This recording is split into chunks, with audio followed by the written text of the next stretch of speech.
తెలంగాణ రాజకీయాలపై జనసేన అధినేత AP deputy CM Pawan Kalyan చేసిన తాజా వ్యాఖ్యలు సరికొత్త చర్చకు తెరతీశాయి. హైదరాబాద్ లో అడుగు పెట్టకుండా కాంగ్రెస్ ప్రభుత్వం గత 13 నెలలుగా తనను ఇబ్బంది పెడుతోందని పవన్ ఆరోపించడం సంచలనంగా మారింది. అదే సమయంలో గత బీఆర్ఎస్ ప్రభుత్వంపై పవన్ ప్రశంసలు కురిపించడం పొలిటికల్ సర్కిల్లో హాట్ టాపిక్ గా అవుతుంది. 2014 నుంచి 2023 వరకు తెలంగాణలో బీఆర్ఎస్ పార్టీతో తనకు ఎలాంటి ఇబ్బందులు ఎదురు కాలేదని పవన్ క్లీన్ చిట్ ఇచ్చేశారు. పవన్ ను పొలిటికల్ టూరిస్ట్ అని తీవ్రంగా విమర్శించిన బీఆర్ఎస్ పై పవన్ ఇప్పుడు ఇంత సాఫ్ట్ కార్నర్ చూపిస్తూ ఉన్నారు. ఆయన మాటల వెనుక అసలు రాజకీయ వ్యూహం ఏమిటి? దీని వెనుక ఢిల్లీ పెద్దల స్క్రిప్ట్ ఉందా, లేక ఇదొక సైలెంట్ ఆపరేషనా అనే సందేహాలు వ్యక్తమవుతూ ఉన్నాయి. ప్రస్తుతం కేంద్రంలో అధికారంలో ఉన్న బీజేపీ ఆధ్వర్యంలోని ఎన్డీఏ కూటమిలో జనసేన కీలక భాగస్వామి.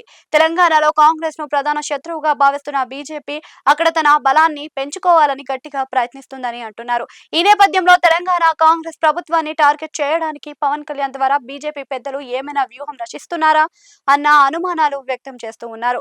ఢిల్లీ బీజేపీ అగ్ర నాయకత్వంలో ఉన్న బలమైన సంబంధాల నేపథ్యంలో వారి సూచనల మేరకు పవన్ తెలంగాణలో కాంగ్రెస్ వ్యతిరేక ఓటు బ్యాంకును ఏకం చేసే బాధ్యతను భుజాన వేసుకున్నారా అని సందేహాలు కూడా వ్యక్తమవుతూ ఉన్నాయి. కాంగ్రెస్ పై విమర్శల దాడి పెంచడం ద్వారా బీజేపీ హైకమాండ్ మనసు గెలుచుకోవడం పవన్ ప్రాథమిక లక్ష్యం కావచ్చునని చెబుతూ ఉన్నారు. తెలంగాణ అసెంబ్లీ ఎన్నికల్లో ఓడిపోయి ప్రస్తుతం తీవ్ర శైరణ్యంలో ఉన్న బీఆర్ఎస్ ను భవిష్యత్తులో బీజేపీ నేతృత్వంలో ఎన్డీఏ కూటమిలో తీసుకొచ్చేందుకు పవన్ కళ్యాణ్ ద్వారా ఏదైనా సైలెంట్ ఆపరేషన్ మొదలైందా అనే సరికొత్త చర్చ కూడా జరుగుతుంది. పవన్ వ్యాఖ్యలపై బీఆర్ఎస్ శ్రేణుల నుండి కొత్త ప్రతిఘటన అయితే వచ్చినప్పటికీ పవన్ కళ్యాణ్ మాత్రం కేవలం కాంగ్రెస్ ను మాత్రమే టార్గెట్ చేస్తూ బీఆర్ఎస్ పట్ల మెతక వైఖరిని అభిలంబిస్తున్నారు అని అంటున్నారు.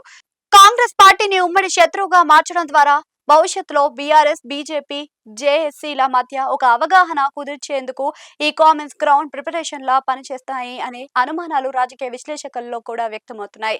హైదరాబాద్ రాకుండా కాంగ్రెస్ తనను 13 నెలలుగా అడ్డుకుంటోంది అని పవన్ అనడం వెనుక తెలంగాణలో జనసేన క్యాడర్ ను యాక్టివ్ చేసే వ్యూహం కూడా ఉందని అంటున్నారు. తెలంగాణలో జనసేన విస్తరణకు కాంగ్రెస్ అడ్డుపడుతుందనే భావనను ప్రజల్లోకి తీసుకువెళ్లడం, అదే సమయంలో గత గులాబీ పాలనలో కూడా తనకు స్వేచ్ఛ ఉందని చెప్పడం ద్వారా కాంగ్రెస్ మార్క్ రాజకీయాలపై ప్రజల్లో వ్యతిరేకతను పెంచాలనేదే పవన్ కళ్యాణ్ ప్లాన్ గా కావచ్చు అని అంటున్నారు. అంతేకాకుండా రాజకీయాలలో శాశ్వత శత్రువులు, శాశ్వత మిత్రులు ఉండరనే దానికి పవన్ కళ్యాణ్ తాజా వ్యాఖ్యలే నిదర్శనంగా చెబుతున్నారు.